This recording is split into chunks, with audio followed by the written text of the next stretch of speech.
वरुथनी एकादशी। वरुथनी एकादशी का व्रत हिंदू धर्म में अत्यंत पुण्यदायक माना गया है। यह व्रत वैशाख मास के कृष्ण पक्ष की एकादशी तिथि को आता है। इसे वरुथनी एकादशी इसलिए कहा जाता है क्योंकि वरुथनी का अर्थ होता है रक्षा करने वाली। यह एकादशी मनुष्य को हर प्रकार के बाधा, पाप और संकटों से बचाती है। वरुथनी एकादशी के पीछे एक कहानी है। पुराणों के अनुसार यह कथा भगवान श्री कृष्ण द्वारा युधिष्ठिर को सुनाई गई थी। प्राचीन समय में नर्मदा नदी के किनारे मांडल्य मुनि का आश्रम था। वहीं एक राजा माधवंता नामक पुण्यात्मा राज करता था। वे बड़ा धर्मात्मा, दानी और सत्यवादी था।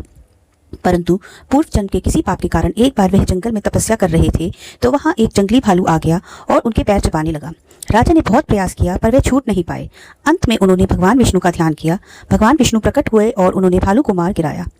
राजा को उस समय बहुत पीड़ा हो रही थी। तब भगवान विष्णु ने कहा कि हे राजन, तुमने पूर्व जन्म में कुछ पाप किए थे जिनका फल अब मिला है, लेकिन अब तुम वरुथनी एकादशी का विधि पूर्वक व्रत करो। इससे तुम्हारा उद्धार हो जाएगा और तुम मोक्ष को प्राप्त करोगे। राजा ने ऐसा ही किया और व्रत करने के बाद उन्हें मुक्ति प्राप्त हुई।